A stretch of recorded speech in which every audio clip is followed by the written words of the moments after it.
오늘 말씀은 침묵하지 마소서라는 제목을 가지고 함께 은혜를 나누겠습니다. 본문을 읽는데 오늘 새벽부터 좀 놀랄 만한 일이죠.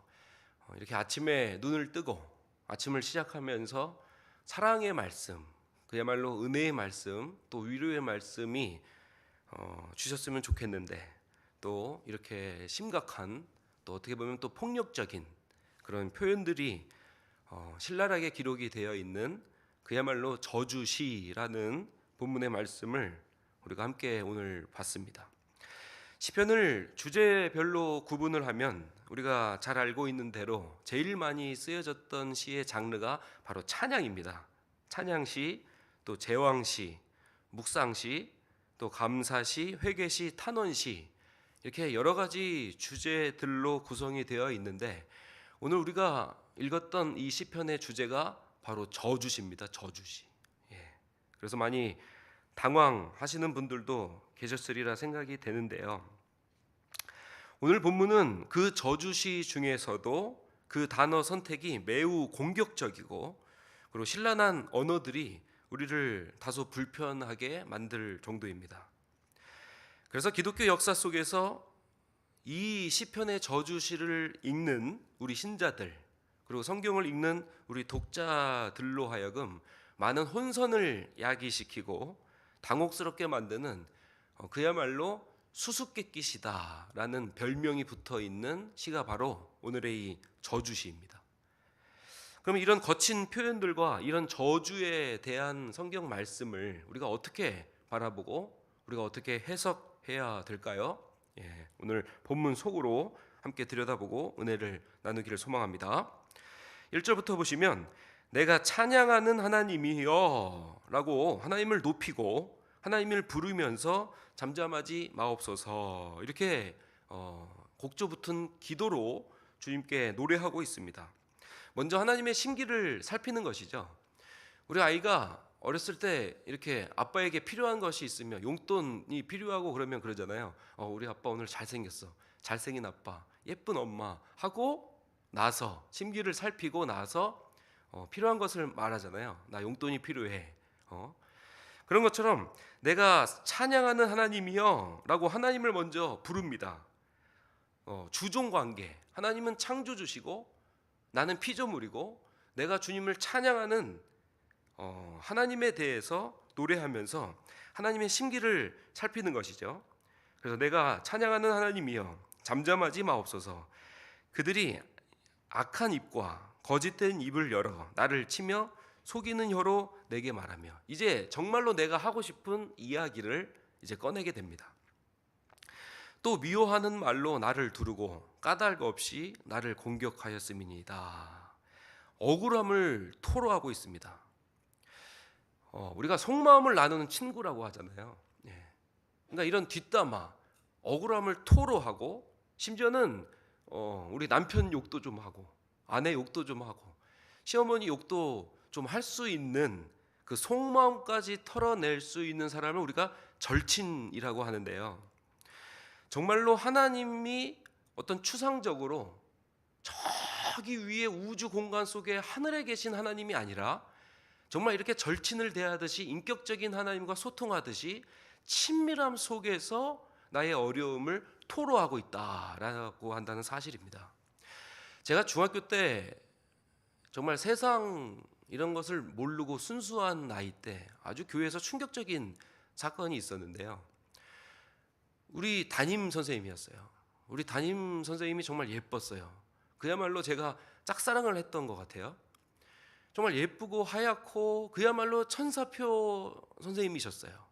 교회에서 성가대도 하고 제 중학교 때 반 담임이셨어요. 근데 어느 날 갑자기 교회를 안 나와요. 담임이.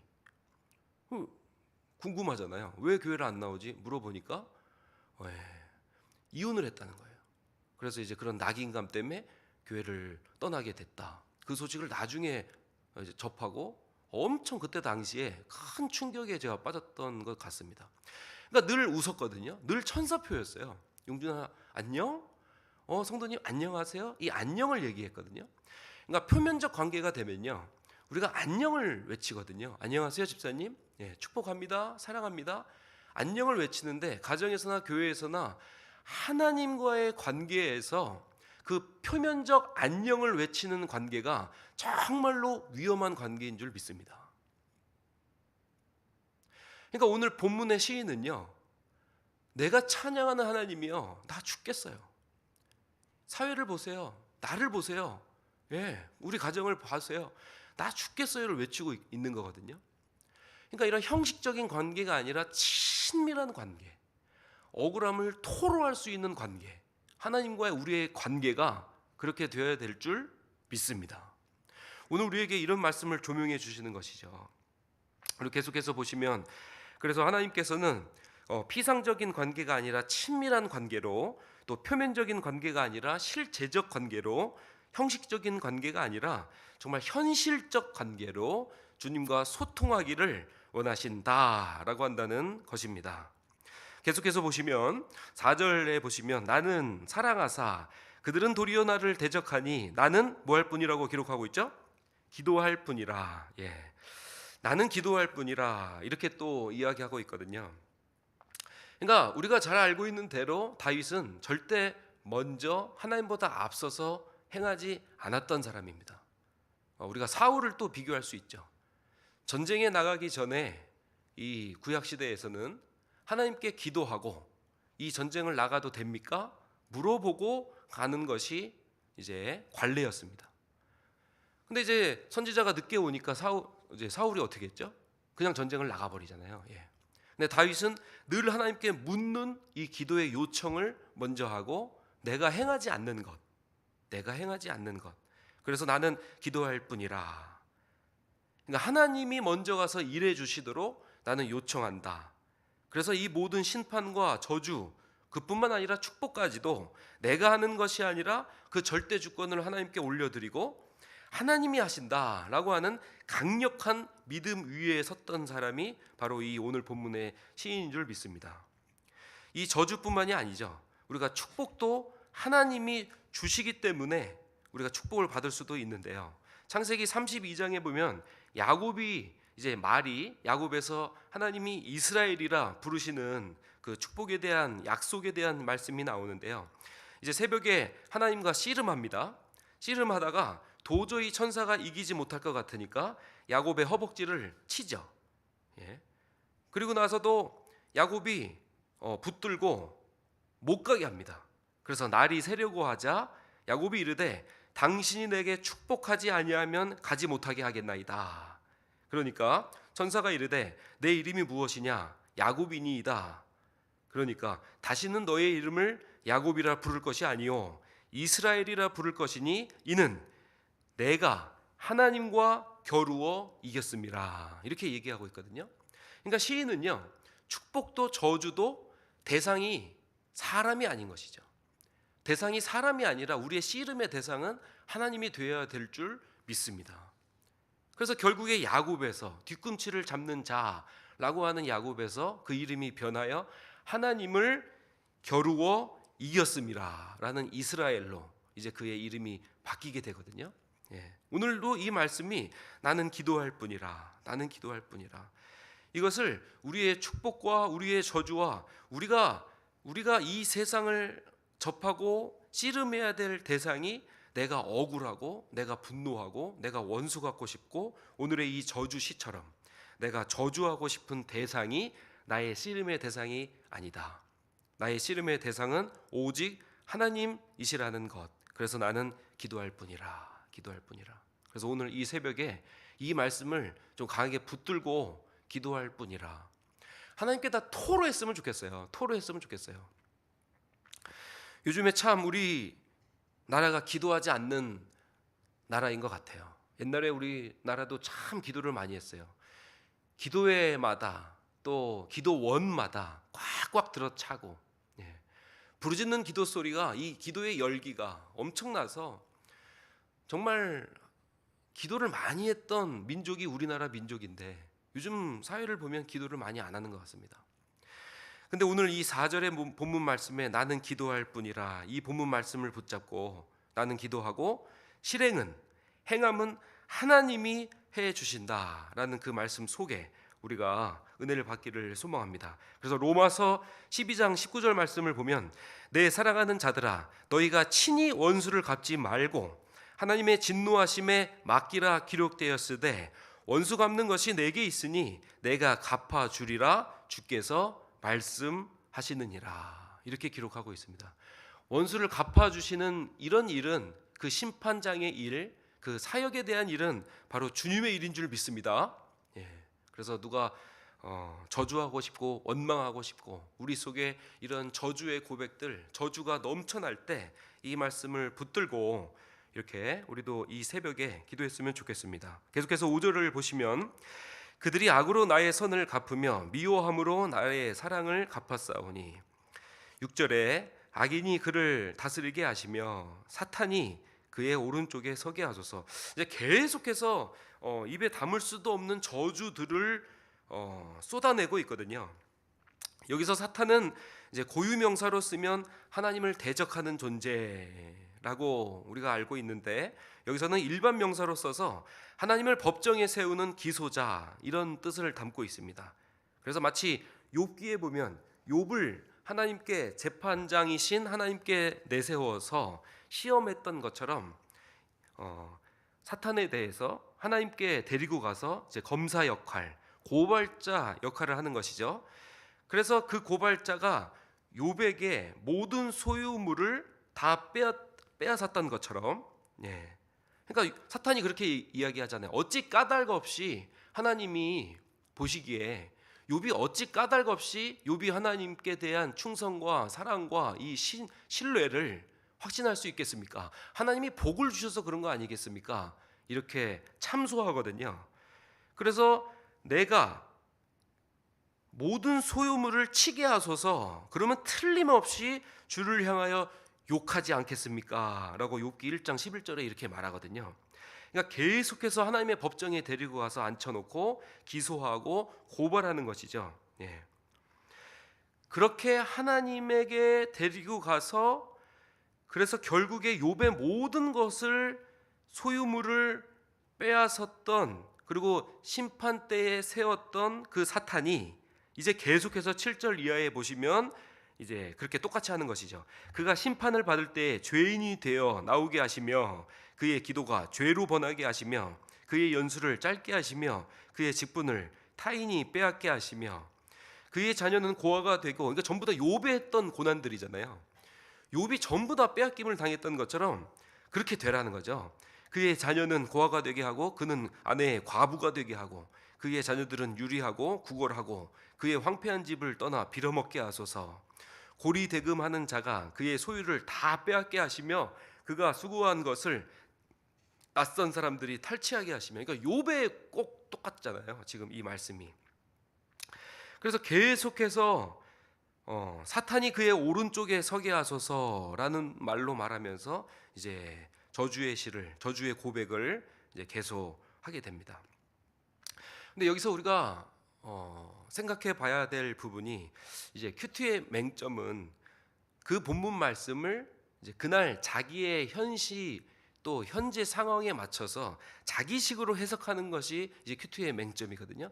그럴 때 우리가 꼭 기억해야 될 것이 바로 성경 전체를 통전적으로 볼 수 있는 해석법이 굉장히 중요한데요. 어제 담임 목사님 말씀처럼 우리 치료의 광선에 대해서 이야기해 주셨을 때, 부분적으로 우리가 아픈 사람 병원 신방하면 치료의 광선을 비춰주세요, 이렇게 치료의 기도의 제목으로 말씀을 많이 쓰지만 마치 광복을 의미한다, 이렇게 말씀해 주셨는데, 그러니까 광복이 있기 위해서 반드시 전제되어야 될 부분이 일제 치하잖아요. 일제 식민지 상태가 있어야 광복이 있을 수 있습니다. 그 전제 상태인 거죠. 부활이 있기 위해서 전제 상태는 반드시 죽음입니다. 죽음이 있어야 부활이 있기 때문이죠. 합격이 있기 위해서, 우리 고3 수험생들 지금 합격의 소식이 계속 들리고 있는데, 합격이 있기 위해서 반드시 전제되어야 될 부분이 바로 고3 지옥, 입시 지옥인 것처럼, 하나님의 공의가 선포되고 하나님의 이 공의가, 사회적 정의가 다스리심으로 이 땅에 임재하기 위해서는 바로 불의한 세상이 전제돼야 된다. 이 말을 지금 성경의 이 시인은 하고 있는 겁니다. 그래서 개인의 복수 이야기가 아닌 사회적 공의와 공적 정의에 대한 기도를 이렇게 간절하게 저주의 시로 올려드리는 것이죠. 개인의 복수라고 한다면 이 성경 말씀을 듣고 우리가 개인의 복수를 가지고 이렇게 해도 되네 하고 저주의 시로 노래를 한다고 한다면 다윗은 이렇게 할 수 있었던 인물일까요? 아니죠. 우리가 이 시편의 대부분의 많은 시들을 우리가 다윗이 기록했다고 알고 있는데 다윗은 어떤 인물이죠? 우리아의 아내 밧세바를 임신시키고 그 충신인 우리아를 전쟁터에 내몰아서 죽인 장본인입니다. 그러니까 복수열전으로 기도를 한다? 그래서 그의 선함과 의로움이 있다? 전혀 설득력을 잃어버리게 되는 것이죠. 이 성경 말씀은 개인적인 복수의 이야기가 아닌 하나님의 공의에 대한, 그리고 사회적 정의에 대한, 공적 정의에 대한 하나님의 간절한 통치하심, 하나님의 나라의 임재하심을 말씀하고 있다라고 한다는 것입니다. 그래서 칼빈은 이렇게 이야기합니다. 오늘 시편 109편을 보고 여기서 시인은 그 어떤 폭력을 행사했다는 증거는 없다. 다만 기도할 뿐이다. 시인은 복수에 대한 열망을 기도 안에서 하나님께로 가져왔다.